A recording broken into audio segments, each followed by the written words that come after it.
All right, everybody. Here is my first update for day 2 of the SnyderCon. And so I've been here watching Batman vs. Superman, the extended edition, the Ultimate Edition, along with Zack Snyder and his various guests. And I wanted to pull out some of the highlights. He's done. There's still 40 minutes left in the film. They're going to do that, and then they're going to do the question and answer afterwards. So this video is going to cover some of the stuff that they talked about during the film. He's done. He came and went 3 different times, and I took the best bits out of this, and I'm going to talk about a few things. I'm going to be looking off something that I wrote down, so I'm going to give you guys the highlights here. First of all,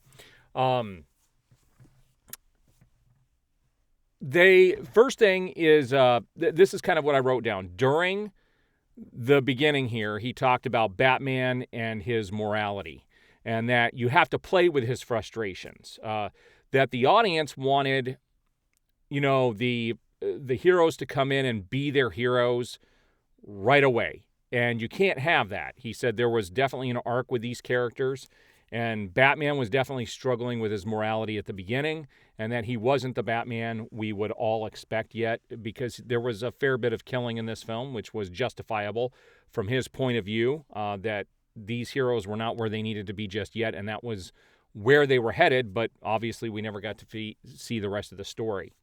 They revealed that Lois's apartment was in Detroit. So at the very beginning of the film, when they reveal Batman, that's in Detroit, and that's where Lois's apartment is. He also mentioned how I couldn't quite understand what he was saying during this scene, but he said that water had gone down in the apartment below. They filmed this scene where water was going down in the apartment below, and Clark had fixed it so the water wouldn't go down there or something like that. I didn't quite understand what he was saying during that scene, but there was more that they shot that we didn't get to see. He also thought that Lois's apartment was too nice for being in Detroit. He did make that comment. So right there during the nightmare sequence, he said that Nolan and him knew exactly where this story was going to go, that they had it all completely mapped out. And this again goes to show you just how inept the studio was at following through with a storyline. And this is my big beef with Warner Brothers. And you get, some of my viewers say I'm, anti-gun, anti-Warner Brothers, and I am at this stage because as a fan who's been loving these characters for the last 45 years, I'm disgusted with how they never finish anything, and I want to see the end of this story. He said that they were, in his words, deep in it at that stage, and they had it all planned out. Again, like I said, it's showing how the studio turned their back. How do you not follow through with that storyline? Now, when Barry actually came through the Speed Force, he talked about how there was a part of the storyline where Barry was going to have 2 opportunities to go back in the past to get to Bruce, and he didn't know which one he was going to hit. And that's why when he got there and he was talking to Bruce after the nightmare sequence, he asked him, "Am I too soon? You have to find us." Again, he said that they had the whole story planned out at that stage and they knew exactly where they were going to go with this. Again, he reiterated on how he talked about the journey of both Batman and Superman and how those heroes needed to be different characters when he introduced them in this world, and then getting them to the characters that we would all expect them to be. He said if they just started out that way, that it would be, quote, boring, and it would. So there was definitely a point to where they were going with this.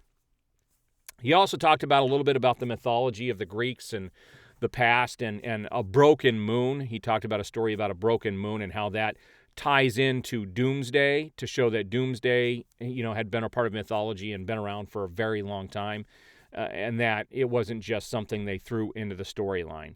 And there was also a scene in there that tied into the Watchmen, the burning of the Superman effigy, and he said that was a throwback to the Watchmen.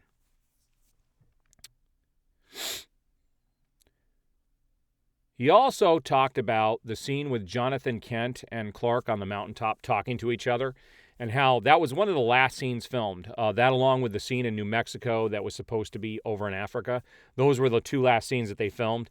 And with this Jonathan Kent scene, they were really on top of a mountain. That is not CGI. They actually went to the top of the mountain to film this, and it was kind of interesting to hear them talk about that and how everybody was worried about the altitude and everything.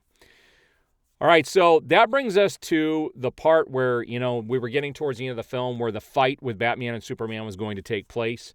And I wanted to find out more about the Martha scene. When they did get to that point, he said, "Oh yeah, here's the controversial Martha scene," but he didn't elaborate on that. I think he doesn't like to talk about it, obviously. Now, in my eyes, that always made sense because you had the beginning also of, Clark having the nightmares about his mom and everything, and the name Martha coming up. So yeah, it's going to definitely jar both of those heroes, especially with everything they had both gone through. So he talked about a little bit of the planning of Batman and how Batman would have never put himself in that position without meticulous planning because he knew that Superman would be able to kill him very easily. The interviewer asked him, the interviewer asked Zach at that point and talked. Well, she didn't ask really a question. She brought up the fact that when this movie came out, there were a lot of reviewers who said that it was odd, that they didn't like the fact that this fight took place at night. And Zach was like, well, when else would they expect it to actually take place? Because Batman would never plan out and execute a plan like this during the day, which, could also be kind of a knock on what's happening in the Flash movie, because if you watch that trailer, the scene with Ben Affleck back as Batman takes place during the day, which is an unusual thing for Batman. And he said Batman would never execute a plan during the day, especially something of this magnitude. She also asked him, in that scene where Perry White sends Lois off and brings a helicopter for her to go meet up with what's going on. The interviewer asked him, does he know at that stage that Clark is Superman? And the short answer is no, he didn't know. He knew there were some shenanigans, as he put it, going on, but he said that scene was more about making sure that Perry White was protecting Lois, that he knew she was going to go to whatever lengths to get there anyway, and he wanted to make sure that she was safe and that she could get there okay. And so it was more about that than him knowing that Clark was Superman, but that he's not completely in the dark, that he's a smart guy.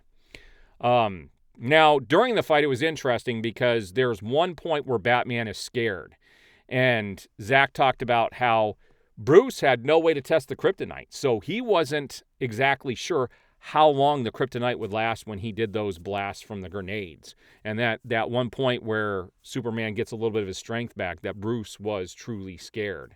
And that was the one and only time that he was scared. And then, again, Batman had planned and had the upper hand, and that's why he had more grenades and, had more stuff going on with the plan. But he was a little bit terrified at that point. And then that was going to lead us up to the warehouse scene where Batman goes to save Lois. So as a fan of Batman above all the other characters, I will tell you that is the best Batman scene that has ever been filmed and will ever be filmed. I don't think we're ever going to see another Batman sequence that is as amazing as that warehouse scene was. And a lot of people don't realize that scene was almost all practical. Now, what I love about it is the brutality of Batman. I mean, I love just the imagery of Batman hitting the one guy on the ground. He goes to pound him down, and the other part of his body flips up because of the force of the hit. And then when he's fighting both guys and he's got his, he's holding up his gauntlets, and just the guy gets the upper hand, stabs him, and then Batman, knees the other guy, slams the other guy in the head, and then, flips up and then just takes them both out like that. We're never going to see stuff like that again. This is the thing that, as a fan, really, really bothers me, that we're going to be taking the cheap route with James Gunn on a budget, because we're never going to see, and I'll eat my words if The Brave and the Bold comes out and we get to see Batman sequences like this, because I don't think it's ever going to happen. They're not going to spend the time or the money to do something like that. And it's sad, because that is Batman ripped right out of the comic books. That's the Batman I've been reading for the last 35 years. And it's the character that I'd always wanted to see on film. And I'll tell you, when I heard that he was cast as Batman, I was really upset. I didn't think he was going to pull it off, but this movie proved me wrong. But this is where they cut off the stream with Zack Snyder, and they're going to come back for the question and answer later. So I will do a separate video for that, but I wanted to get this up for everybody who couldn't attend or didn't want to attend, and you guys wanted to get the highlights from the second, the Batman vs. Superman Ultimate Edition. All right, I do appreciate the support. I will be following up with more reports from the SnyderCon over the next 2 days. I do appreciate it. We'll see you on the next video.